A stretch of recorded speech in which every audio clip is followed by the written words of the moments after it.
Bienvenue dans Décortiqueur, le podcast dans lequel on décortique nos histoires de cœur en démontant nos schémas bloquants et nos tentatives de solutions foireuses. Je m'appelle Alexandra Cassi, je suis coach diplômée et spécialisée dans la dépendance affective, mais surtout passionnée par le fonctionnement des relations humaines. Ensemble, on va découvrir mes cas de coaching, mes réflexions personnelles et vos histoires à vous, chers auditeurs. C'est parti, on commence.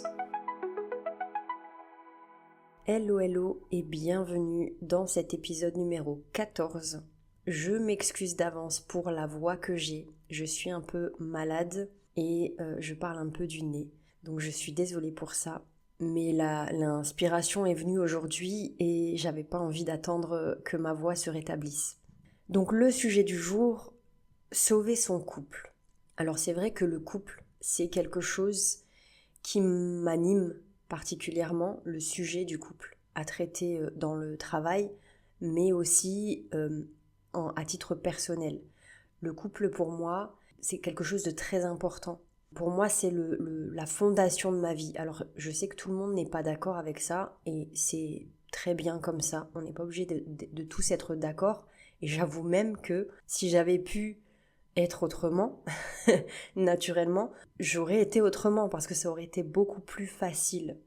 Mais j'ai fait le pari, j'ai fait le choix d'espérer énormément de ma vie amoureuse et de fonder ma vie un peu dessus.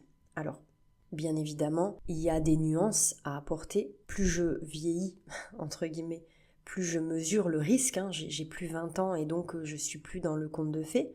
Mais je garde l'idée selon laquelle ça peut être sympa en fait quand ça se passe bien en couple, et que en plus de ça, quand ça se passe bien en couple, c'est pas de la chance, c'est vraiment un travail.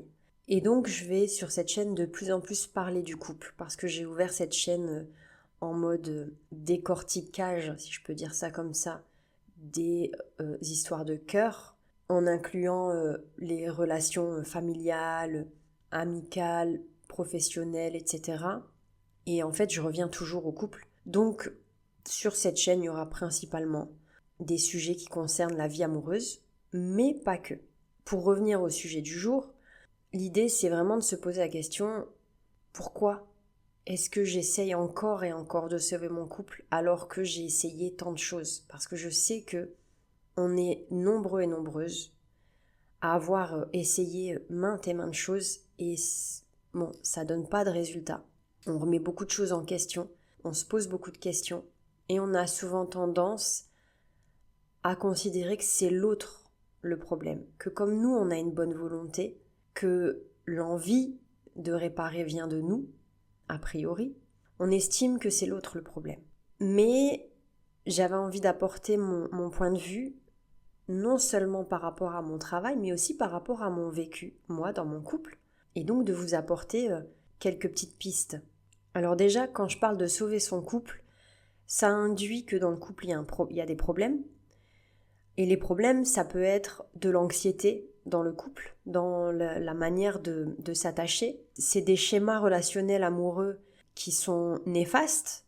Vous savez, de plus en plus, je parle de plus en plus de systémie.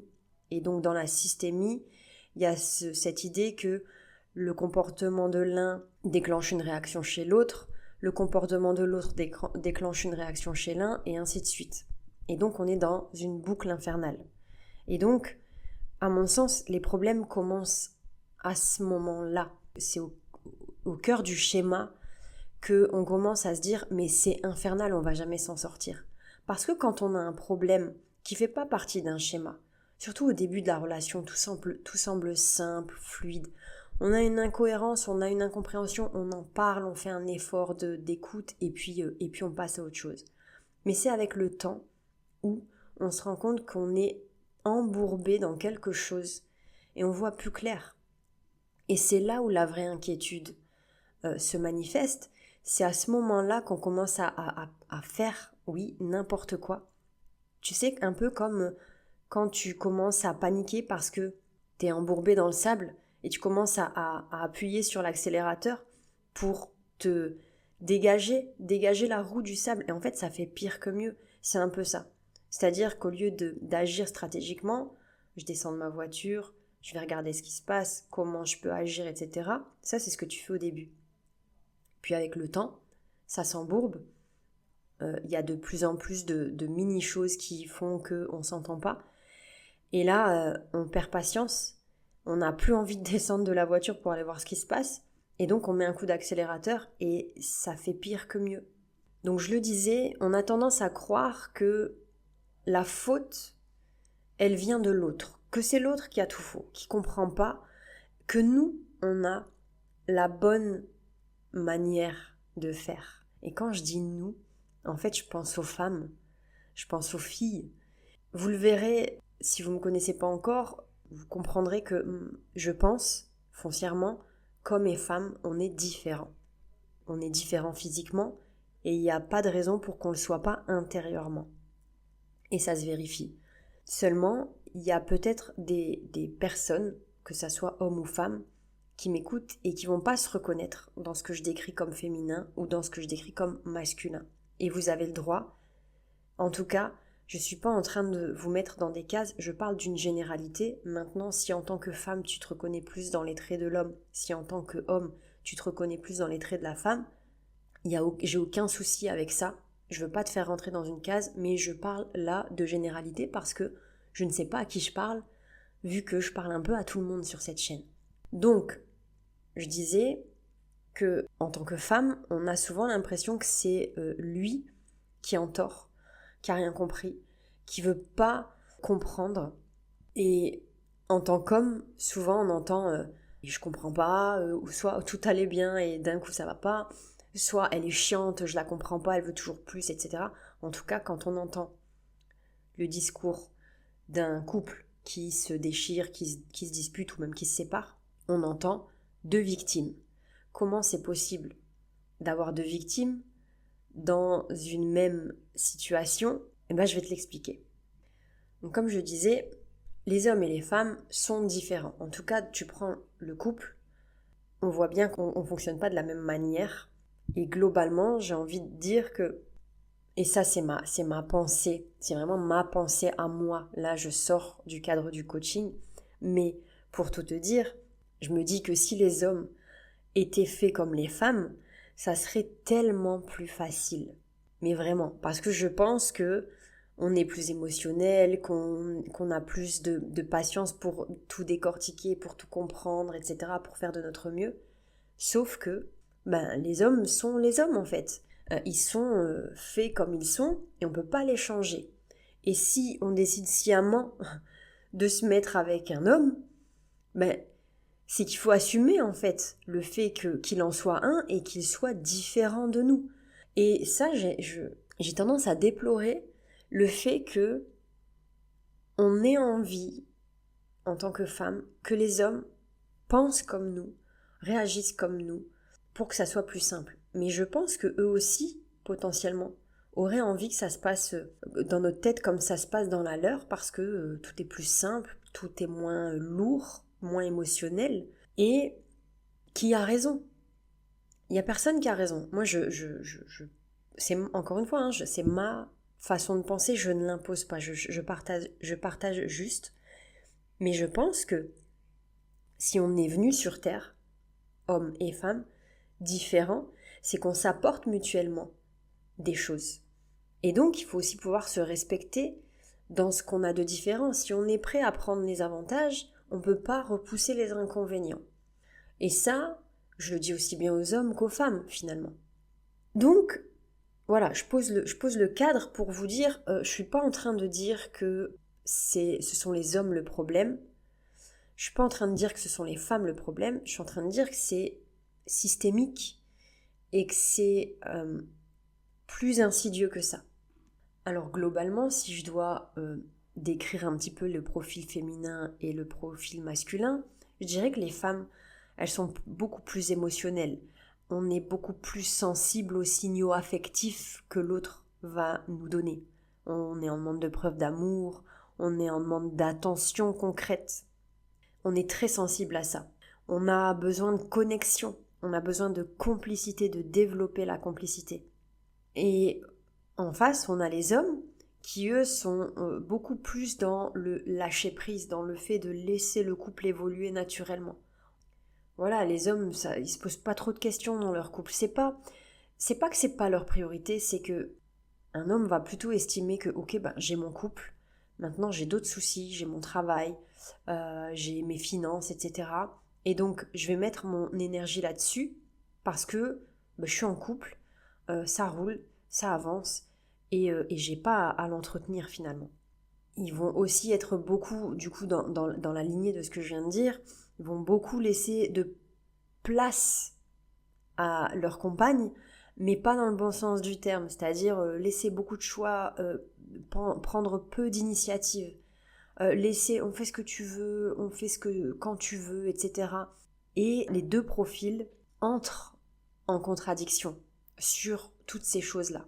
C'est-à-dire que là où la femme, elle va avoir besoin d'initiative parce qu'elle va prendre ça comme une preuve d'amour, comme une preuve d'intérêt, lui, il va donner de la place à ses propres choix, à elle et à ses initiatives en pensant, mais tiens, je lui montre tout l'amour que je lui porte parce que je lui fais confiance, parce que je la laisse choisir, c'est elle qui peut décider, etc. Et vous voyez comme un même fait peut être interprété différemment. Et si il y a plusieurs différences, divergences, et donc différentes interprétations à différents faits, vous voyez le schéma qui se met en place, là, le sac de... C'est même pas un schéma, c'est un sac de nœuds qui se met en place. Et quand on a trop cumulé l'un et l'autre, ça devient compliqué de démêler ce sac de nœuds, justement. C'est pas impossible, mais ça demande du coup beaucoup d'attention, de travail et d'envie. Et sur la durée. Je veux dire, c'est pas en une séance avec un thérapeute, c'est pas en ayant lu un livre, c'est pas en ayant une discussion à cœur ouvert qu'on va régler le souci. C'est vraiment un cumul de ça. Il faut qu'on ait une bonne discussion pour se rendre compte que il y a un souci, il faut qu'on ait les bons outils, il faut qu'on arrive à voir dans quel schéma on s'est retrouvé, etc., etc. Voilà pourquoi je dis que c'est un gros travail. Parce que il faut pouvoir se consacrer à ça. Il faut vraiment le prendre comme une tâche à faire. Pour moi, le couple, il ne doit pas se laisser porter. C'est pas seulement quand on a un souci ou quand on a envie de faire quelque chose qu'on le fait ensemble, c'est de la surveillance constante. Autant quand on a une entreprise à faire tourner, autant quand on a des enfants à élever, c'est pas quand il y a un problème qu'on doit mettre son nez là-dedans, c'est anticiper les problèmes, c'est rester à l'affût, optimiser ce qui peut bien se passer, éviter les problèmes, etc., etc. Le couple, je vois pas pourquoi il ferait exception à ça. Et c'est vrai que dans notre société, on a tendance à voir, voilà, le couple, il est là, il est censé nous apporter quelque chose, et s'il commence à nous demander trop d'énergie, c'est qu'il y a un problème, et donc c'est que c'est pas fait pour nous, en fait. Ou que la personne en elle-même n'est pas faite pour nous. Or, je trouve vraiment que c'est dévastateur de penser comme ça. La preuve, aujourd'hui, on a très peu de couples qui restent ensemble sur la durée. Et à mon sens, si ce n'est pas l'explication, c'en est une parmi d'autres. Mais voilà un peu ma façon de voir les choses. C'est un travail au quotidien, pour toute la vie. Alors ce travail, beaucoup de personnes ont essayé de le faire. Je le disais, en thérapie, notamment, c'est la première chose à laquelle on pense, on va aller faire une thérapie de couple. Sauf que c'est plus compliqué que ça parce que souvent c'est la femme qui veut, l'homme qui veut pas. Donc dans ce cas de figure-là, bien souvent, ce qui se passe, c'est que malgré l'envie de suivre une thérapie, la femme va se taire, va essayer de suivre un peu le chemin de je lâche un peu l'affaire parce que il veut pas aller en thérapie, donc à quoi bon? Mais si on se tait, il n'y a rien qui change à part faire augmenter la frustration. Donc en fait, il n'y a pas de solution. C'est soit j'ai la chance qu'il aille en thérapie et on entame une thérapie et on voit ce qui se passe, soit il veut pas. Et donc je baisse les bras, j'abandonne parce que j'essaye des choses, du coaching, de l'hypnose, je travaille sur moi, etc. Mais ça n'a pas forcément changé. Donc En réalité, cet épisode, il va beaucoup s'adresser aux gens qui n'ont pas cette chance d'aller en thérapie. Parce que par définition, la thérapie de couple, je parle de thérapie de couple, elle est là pour sauver le couple. Et donc, comme le sujet de mon épisode, c'est sauver le couple, si vous êtes allé en thérapie, j'espère que ça s'est bien passé, bien qu'il y en a beaucoup qui disent que ça n'a pas forcément aidé. Mais il y a une petite enfin voilà, j'avais envie d'aborder un petit peu ce point-là parce que c'est vrai que si tu es allé en thérapie et que ça se passe bien, tant mieux. Si tu es allé en thérapie et que ça se passe pas, ça s'est pas bien passé, sois le ou la bienvenue. Si t'es pas allé en thérapie et que tu as envie d'y aller, sois le ou la bienvenue. Et potentiellement, si t'as même pas envie, si tu crois même pas à la thérapie, sois le ou la bienvenue. Donc comment on fait à partir de là? Comment on fait pour se sortir d'une crise de couple? Comment on fait pour sauver son couple à partir du moment où la thérapie ça marche pas ou c'est pas possible, ou t'as tout essayé, t'as essayé plein de choses, ou même t'as rien essayé, tu sais pas par quoi commencer. Forcément, moi qui suis coach, je vais te conseiller le coaching. Mais avant de te conseiller de m'appeler pour entamer un coaching, j'ai vraiment envie de te montrer un petit peu les outils qui existent.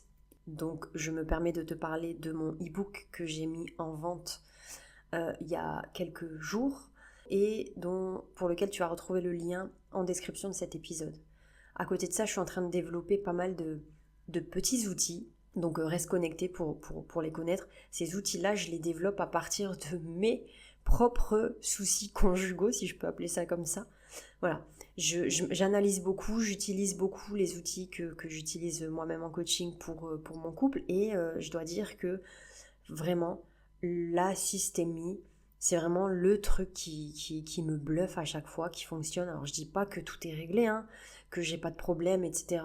avec mon mari, mais parce qu'on en a tous, on est, comme je disais, on est différents, on fonctionne différemment.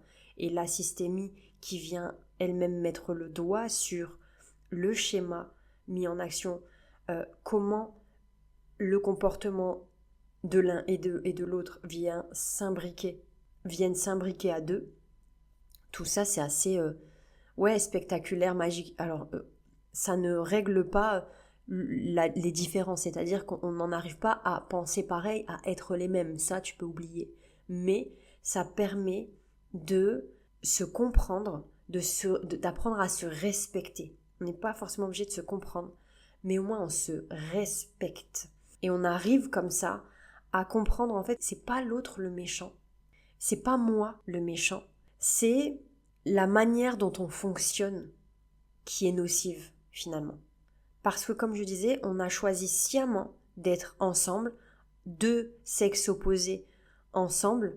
Comment on peut exiger que l'autre fonctionne de la même manière que nous alors qu'on est foncièrement différents? Pour moi, c'est antinomique, il y a quelque chose qui ne va pas là-dedans. Donc déjà, comprendre que avant de se comprendre, il faut se respecter. Quand je dis il faut se comprendre, c'est il faut comprendre comment l'autre fonctionne. Mais on n'est pas obligé d'adopter son mode de vie ou mode de fonctionnement pour fonctionner ensemble. Et bien souvent, c'est ce qui se passe dans les couples, c'est que il y en a un, enfin souvent c'est non, même pas. C'est même pas souvent la femme parce que c'est pas vrai, c'est l'homme qui aussi peut avoir tendance à s'adapter en silence, mais comme c'est en silence, on a l'impression qu'il s'adapte pas et que comme la femme a tout essayé et qu'elle finit par essayer de s'adapter à l'autre, on a tendance à penser qu'il n'y a que la femme qui s'adapte, mais c'est pas vrai. Et je l'observe encore dans mon couple.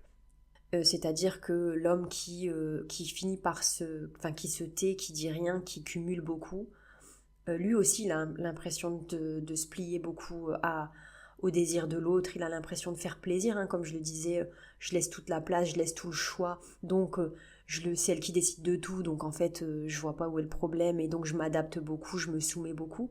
Voilà, c'est vraiment un problème d'incompréhension mutuelle et donc il faut apprendre à comprendre comment fonctionne l'autre, il faut apprendre à se comprendre soi-même, ça je le dirai jamais assez, mais voilà un peu comment démarre ce sac de nœuds.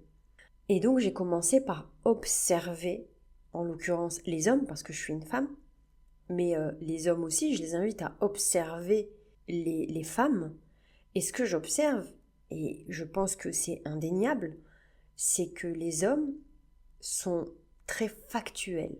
Ils sont dans le faire, dans le raisonnement, là où les femmes sont très émotionnelles. C'est-à-dire que pour elles, un acte n'équivaut pas forcément, peut avoir énormément de significations différentes, et que tant que émotionnellement elle n'est pas sécurisée, l'homme peut faire énormément de choses, elle ne le verra pas en fait, parce que son cerveau va être câblé pour repérer les failles, pour s'en protéger. Mais bizarrement, pour se protéger de ces failles-là, elle va tout suranalyser et elle va vouloir tout éliminer en fait, éliminer toutes ces failles. Et comme on a affaire à deux personnes différentes, donc un qui fonctionne factuellement et l'autre qui fonctionne émotionnellement, c'est là où on a l'impression qu'on va jamais s'en sortir. Et c'est là où on va avoir l'impression que on a tout essayé, parce que la femme, elle va essayer de régler ça d'une manière émotionnelle, donc elle va parler de son ressenti, elle va interpréter le ressenti de l'autre et les sentiments, etc. Là où le conjoint, l'homme, lui, va dire « mais tu vois pas, regarde ce qu'on a fait l'autre jour, regarde ce que j'ai fait, regarde machin, regarde... » Voilà, il va vraiment décrire des faits, là où la femme, elle va décrire des émotions. Et là-dessus, j'ai envie de vous partager 4 choses à mettre en place pour commencer à avoir un peu de changement. La première chose, c'est de lâcher l'idée du « j'ai raison, il a tort » ou « j'ai raison, elle a tort ». Et donc, d'arrêter de compter les points, d'arrêter de penser que on a la bonne manière de faire. Et souvent, je le dis, en tant que femme, on a l'impression que on a raison, parce que je l'ai dit, je le pense, sincèrement. S'ils pensaient comme des femmes, ça serait plus simple. On se comprendrait mieux, etc. Sauf qu'on n'aurait pas les avantages qu'un homme peut nous apporter.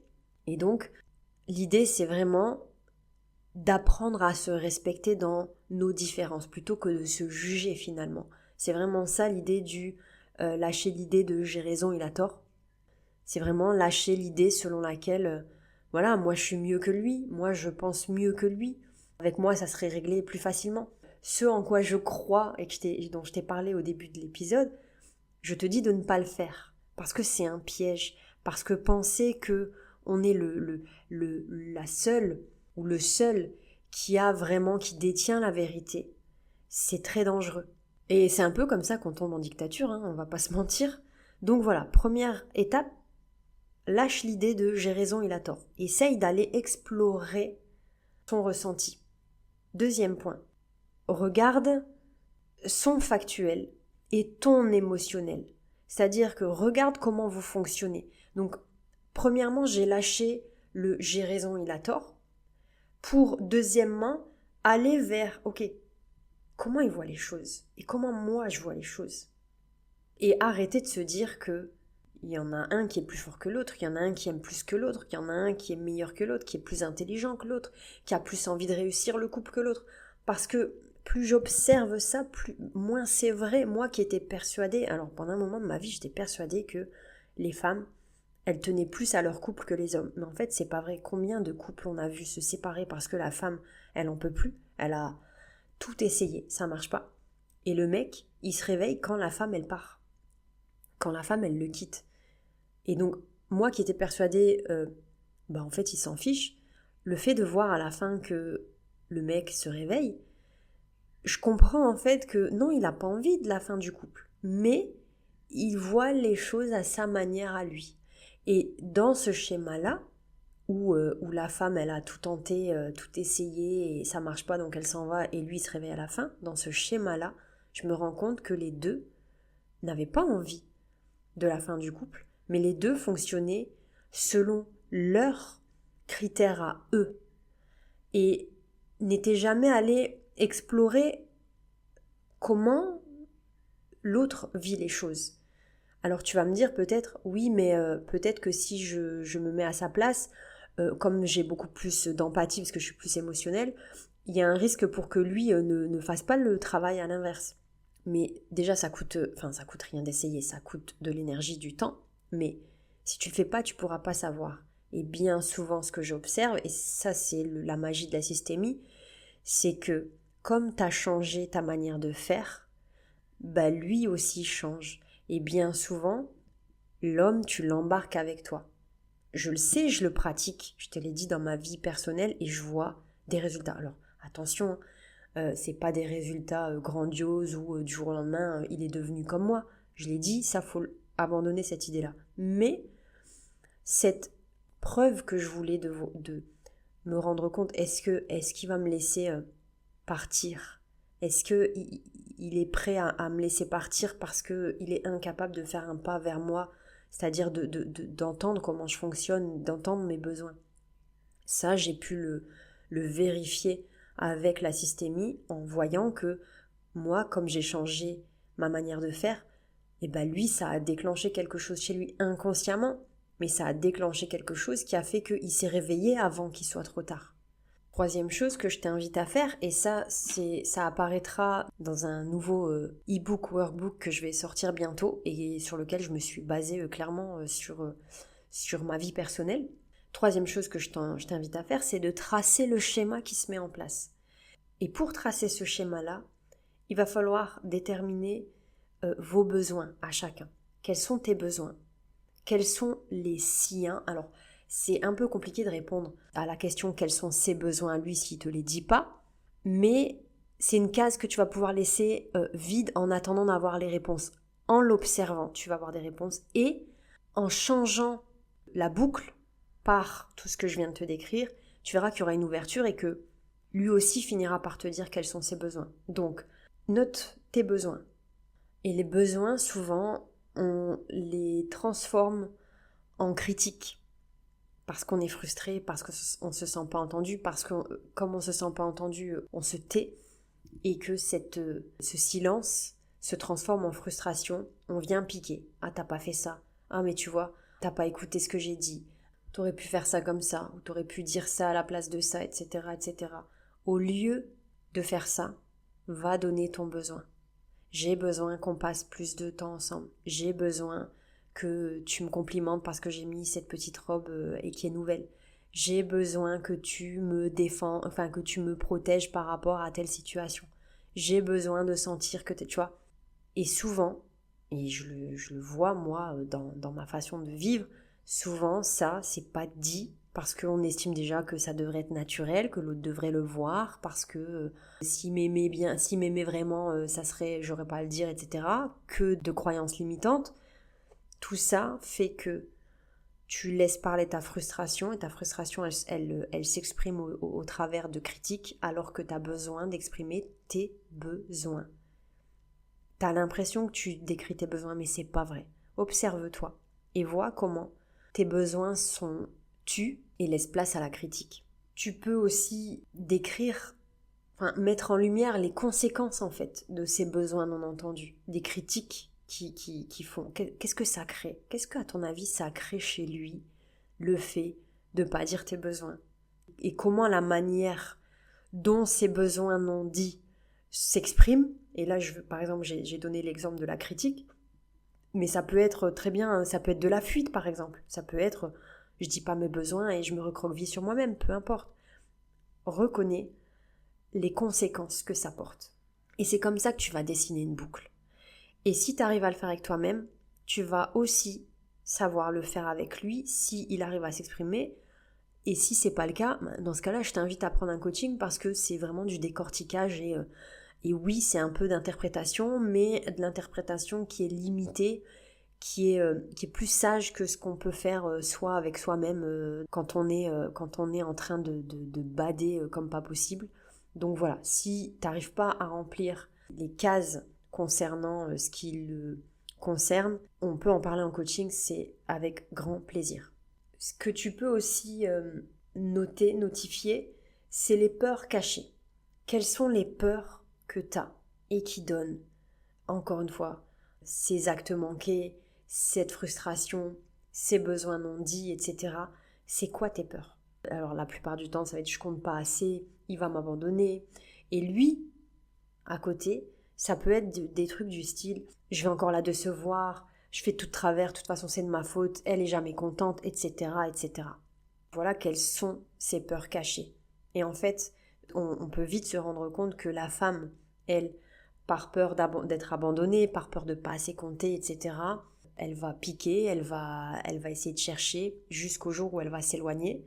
Et l'homme, lui, par peur d'être encore critiqué, par peur d'avoir encore fait de travers, de ne pas avoir fait exactement ce qu'il fallait faire, va encore moins faire. Là où on est là à dire mais tu comprends pas, je suis en train de te dire que tu pourrais faire preuve d'initiative, tu pourrais au moins penser à moi pour mon anniversaire, pour la fête des mères, peu importe.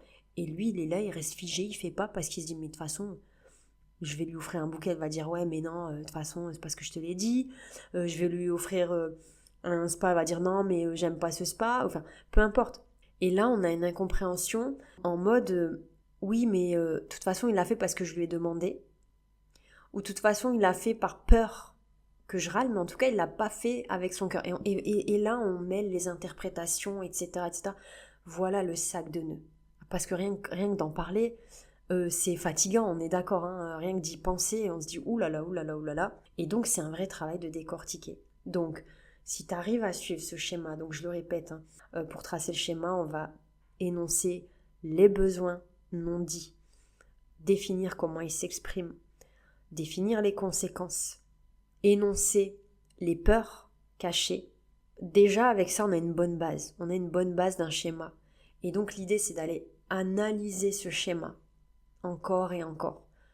Encore une fois, soit tu arrives à le faire, soit tu sais pas, t'arrives pas à le faire de ton côté, et dans ce cas-là, tu es le ou la bienvenue en coaching, avec grand plaisir. Tu peux aussi télécharger mon e-book ou workbook qui est vraiment dédié à la systémie. Le lien, encore une fois, je te le dis, il est dans la description de cet épisode.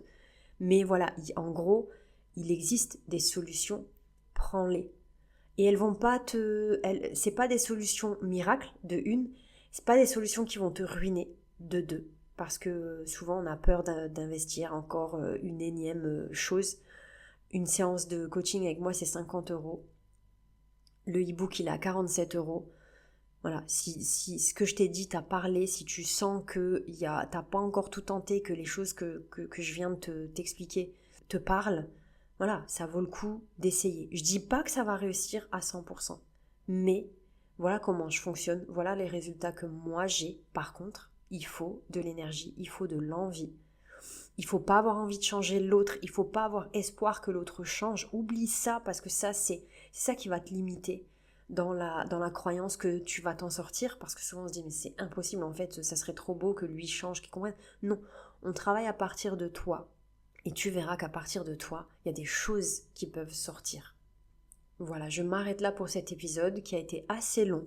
Évidemment, plus ils sont longs, plus ils sont travaillés et plus les idées qu'il y a derrière sont travaillées. J'espère que je ferai de plus en plus d'épisodes aussi complets parce que ça me plaît. Je suis beaucoup plus satisfaite de moi quand je fais des épisodes que j'ai vraiment travaillé. Alors des fois, il y a des épisodes que j'ai un peu moins travaillé. Pourquoi ? Parce que je l'ai fait un peu du tac au tac. Ça ne veut pas dire que derrière, il n'y a pas du travail, mais ça veut dire que tout ce que je vis, j'étudie au quotidien, je le retranscris comme ça, brut de pomme, dans un épisode. Et que les épisodes comme celui-ci, non seulement je me sers forcément de mon expérience en tant que coach et en tant que femme, mais en plus, il y a eu un travail de rédaction juste avant, donc voilà pourquoi il est beaucoup plus complet. J'espère que ça t'a aidé, j'espère que ça t'a motivé aussi pour te faire te rendre compte que oui, c'est possible, mais ce n'est pas possible sans travail. Et ça, j'ai l'impression que c'est la société qui nous met en tête, ou la société ou je ne sais pas quoi, qui nous met en tête que le couple, ça devrait couler de source, ça devrait être un dû, et non, ça ne l'est pas. La preuve, voilà, c'est ma vision de la chose, je l'impose pas, mais la preuve en est, c'est que il y a beaucoup de séparations, beaucoup de gens qui abandonnent, voilà, très peu de gens qui continuent. Et on sait aussi que les anciennes générations, ceux qui ont été loin, c'est aussi beaucoup des gens qui ont malheureusement subi, qui ont été malheureux, qui n'avaient pas d'autre solution que de rester ensemble. Aujourd'hui, on a le choix, et tant mieux. mais on a aussi le choix de faire en sorte que ça aille. Et voilà, je suis vraiment, et ça j'en ferai un autre épisode, mais il y a un combat homme-femme, on est en train d'opposer les hommes et les femmes. C'est pas que c'est pas à juste titre, parce que oui, hein, il y a des choses à déplorer, mais il y a des choses à dire. En tout cas, j'en parlerai lors d'un prochain épisode. Voilà, sinon je me perds trop. Je te remercie pour cette écoute. N'hésite pas à commenter, n'hésite pas à partager auprès de ceux et celles à qui ça pourrait servir. Si tu as des questions, tu peux me les poser, je réponds toujours. Et avec grand plaisir, si tu as besoin d'un coaching, tu sais où me trouver, c'est encore en lien dans la description. Et je te dis au prochain épisode. Et d'ici là, n'oublie pas, se comprendre ne vient jamais par chance, mais par choix.